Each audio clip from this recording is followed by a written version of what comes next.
తాగుబోతుల సంక్షేమం కోసం ఇన్నొద్దులు సర్కారోళ్ళే ఆలోచన చేద్దురు. కానీ ఇప్పుడు బార్ల ఓనర్లు కూడా ఆ లిస్టులో చేరిండ్రు. పాపం పర్మిట్ రూముల్లా పరిశుభ్రంగా లేని జాగల దాగి తాగుబోతులు తక్లీఫ్ల పాలవుతుండ్రు. అదే మన బార్లకు వచ్చి బాగా జాప్తా కాళ్ళు ఓర జాపుకొని కూర్చొని తాగొచ్చు. ఎంతసేపైనా పగ్గాలు లేకుండా ముచ్చట పెట్టి పెగ్గులు వేసుకుంటూ తాగొచ్చు. అందుకే పర్మిట్ రూముల పర్మిషన్ రద్దు చేయండి అనుకుంటా తాగుబోతుల కోసం తండ్లాడుతుండ్రు బార్ల ఓనర్లు. తెలంగాణ బార్ల ఓనర్స్ అసోసియేషన్ వాళ్ళకు పెద్ద తిప్పలే వచ్చింది. వైన్స్ల కాడనే పర్మిట్ రూముల్లో సిట్టింగ్ వేసి వాటర్ ప్యాకెట్లు జింపి కోటర్లు కొట్టిపోతుంటే బార్లకు వచ్చేటోళ్ళు తక్కువైపోయిండ్రు.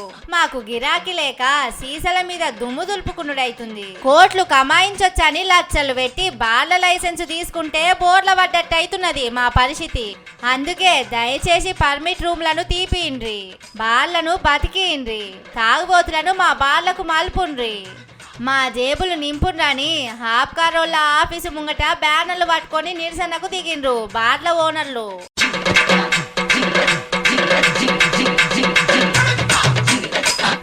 ఊర్లల్లా బస్తీల్లా బెల్ట్ షాపులు ఫిల్టర్ నీళ్ళు అమ్మే షాపుల లెక్కనే వెలిచినాయి. వైన్సుల్లా పర్మిట్ రూమ్లుంటే డార్మిటరీలా ఉన్నట్టు తాగిపోతుండ్రు. గిట్లయితే మా బార్లకు తాగుబోతులు ఎట్లా వస్తారు? మా బార్లు ఎట్లా నడుస్తాయి? జిల్లాల్లో పొద్దున 10 సంధి మళ్ళా రాత్రి 10 దాకా వైన్సులు కుళ్ళ పెట్టిండ్రు. సిటీలేమో 11 దాకా నడుపుకోమన్నారు. గిట్లయితే ఎట్లా?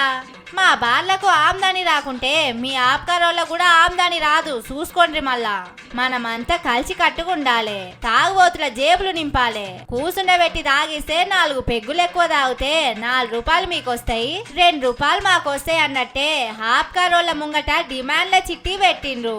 మరి తాగుబోతులను కూసుండబెట్టి తాగేయాలన్న బార్ల ఓనర్ల సంకల్పానికి సర్కారోళ్ళు తోడైతారా? గవేం నడవయని అంటారా అన్నది చూడాలి.